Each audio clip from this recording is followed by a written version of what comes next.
Bonjour et bienvenue dans cette vidéo, j'espère que vous allez bien. On se retrouve aujourd'hui pour discuter ensemble sorties livresques et plus particulièrement de titres qui sont annoncés pour les mois de juillet et d'août et qui me tentent énormément. Alors, vous le savez sans doute, depuis quelques mois on souffre de la pénurie du papier, donc il se peut que les titres que je vous présente aujourd'hui soient finalement décalés, mais honnêtement j'espère pas. J'espère qu'on les aura très vite entre les mains parce qu'ils ont l'air tous vraiment trop bien. Commençons par les livres annoncés pour le mois de juillet. Dès le 7, nous avons normalement L'année solitaire d'Alice Oseman, publié chez Nathan, qui va sortir, et c'est un livre qui m'intrigue vraiment beaucoup puisqu'il se focalise sur le personnage de Tori. Tori qui n'est autre que la grande sœur de Charlie Spring, héros de la saga Heartstopper. Saga qui en ce moment a un bon coup de fouet, elle revient bien en force et je suis trop contente parce que c'est une série qui en vaut la peine. Ça fait quasiment depuis 2 ans que je vous en parle beaucoup parce que je l'aime d'amour et là grâce à la série Netflix ça la remet en avant, donc trop bien. Et donc dans L'année solitaire, on s'intéresse à ce personnage si discret qu'est Tori parce qu'on ne sait vraiment pas grand chose d'elle. Et j'avoue que rien que pour ça, ce livre me rend extrêmement curieuse. À la même date sort également le tome 2 de L'Or Olympus de Rachel Smith qui sortira chez Hugo Essie. À nous le retour des aventures d'Hadès, Perséphone et tous les autres versions modernes. Enfin je dis à nous mais techniquement de mon côté, étant donné que je suis cette histoire via Webtoon, je suis un petit peu en avance puisque j'ai déjà lu l'équivalent des 3 premiers tomes version livre. Mais si vous suivez cette saga via ce format, vous allez avoir la suite de cette saga qui est vraiment hyper divertissante, à laquelle je pourrais juste reprocher parfois le manque de maturité des personnages. Parce que bon, quand on parle quand même de certains dieux de la mythologie grecque qui sont censés avoir beaucoup d'années derrière eux et qu'on les voit se conduire comme des ados, mais honnêtement, cette saga a le don d'aborder des sujets très sensibles par moments et honnêtement je trouve qu'elle vaut le coup d'œil. Une sortie qui a retenu mon attention, c'est le roman La Forêt de Lucas Tati-Ezaïm qui va sortir chez les éditions Inceptio le 12 juillet. Je vous parle pas souvent, genre jamais, de cette maison d'édition et là j'avoue que c'est vraiment l'occasion de la mettre un petit peu à l'honneur avec ce roman qui a un résumé qui franchement me rend très curieuse puisque dans cette histoire, dans ce livre, nous allons suivre 7 adolescents qui vont se perdre en forêt en 1958. Problématique, c'est qu'ils vont rapidement se rendre compte qu'ils n'ont aucune échappatoire et qu'ils sont prisonniers de cette forêt. Alors pourquoi? Qu'est-ce qui leur arrive? Vous connaissez mon attrait pour la forêt et forcément un résumé comme ça, eh bien ça m'a interpellée. On passe à mes tentations du mois d'août, est annoncé pour le 10 de Prison Healer de Lynette Noni qui sortira chez Hachette Roman et qui nous raconte l'histoire de Kiva qui est une guérisseuse qui travaille dans une prison et qui un jour va devoir s'occuper d'une reine rebelle et elle va rapidement se rendre compte que cette reine rebelle retenue captive, il faut à tout prix qu'elle la maintienne en vie. Donc j'en sais pas plus au sujet de ce livre, mais je vois sur la couverture qu'il est recommandé par Sarah J. Maas. Et bon, il m'en faut pas plus, parce que Sarah J. Maas, pour moi, c'est un petit peu une valeur sûre. Le lendemain, le 11 août, nous avons la sortie de Hybride de Gwendoline Vervel qui sortira chez Scrineo et qui là a vraiment retenu mon attention parce que c'est un livre qui a un lore assez intéressant je trouve puisque nous allons suivre l'histoire de Margot qui est une jeune fille qui va se rendre compte qu'elle est descendante des elfes et des druides. Donc on n'entend pas si souvent que ça parler de druides dans un livre et là j'avoue que du coup ça m'intrigue, d'autant que cette histoire se passe en France, donc ça peut être pas mal du tout ça. La deuxième sortie ce jour-là qui me fait très envie, c'est celle d'un roman dont je vous ai déjà parlé dans ma précédente vidéo de sortie livresque, mais il a justement subi la pénurie du papier, donc sa sortie a été décalée et espérons que sa sortie ne soit plus décalée à présent parce qu'il a l'air juste trop bien. Il s'agit de Chasseur de flammes de Asaf Faisal, roman déjà qui me fait trop envie rien que par sa couverture en VO parce qu'on dirait un petit peu Aladdin, je sais pas, ça me fait penser à Aladdin moi. Mais le résumé aussi a l'air vraiment bien sympa. Dans ce livre on va suivre l'histoire de Zafira qui est une chasseuse qui a l'habitude de se déguiser en homme lorsqu'elle s'aventure dans la forêt maudite et qu'elle y brave ses dangers afin de nourrir son peuple. Et nous suivons également Nazir qui n'est autre que le prince de la mort, littéralement parce qu'en fait donc c'est le fils du roi, donc c'est le prince et c'est également son assassin, donc c'est lui qui donne la mort dès que le roi a envie de zigouiller quelqu'un. Voilà.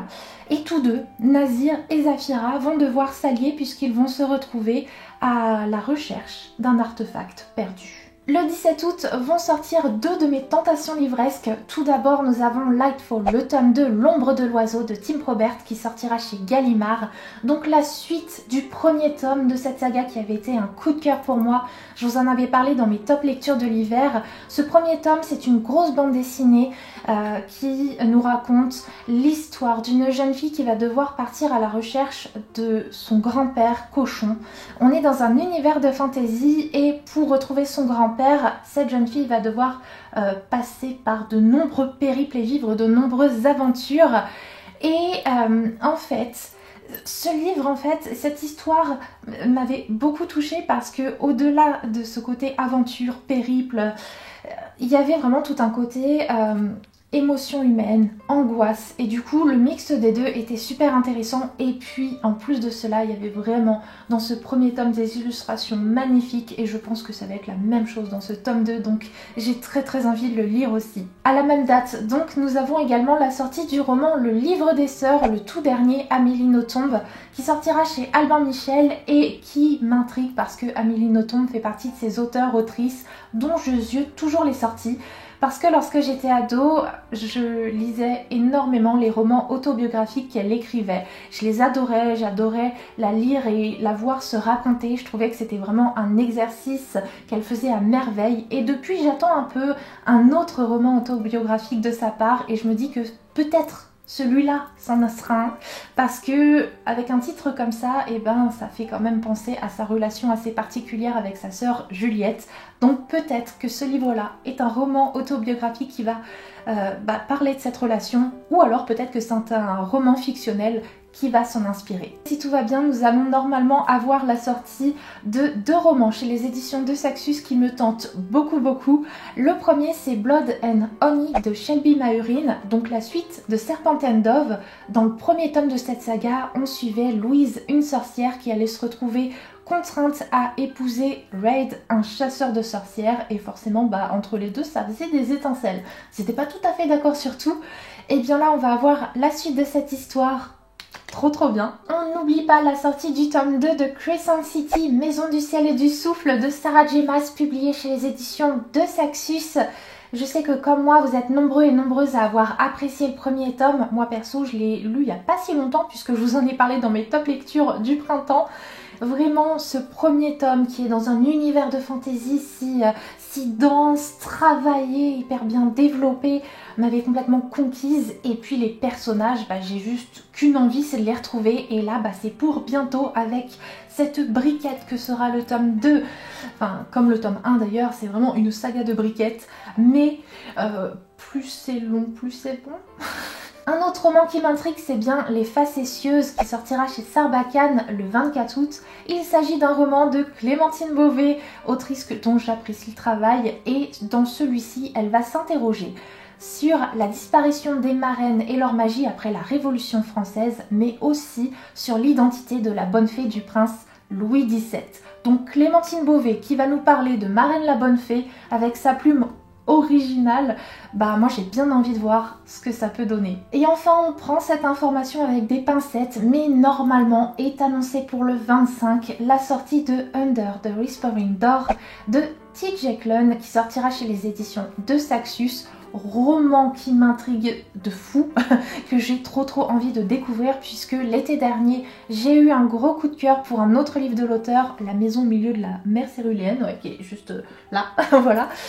Et franchement, quelle lecture ça a été, et du coup j'ai très envie de retrouver l'auteur avec un nouveau roman. Alors dans celui-ci, nous allons suivre le personnage de Wallace dont la vie va totalement changer lorsqu'il va faire la rencontre d'Hugo.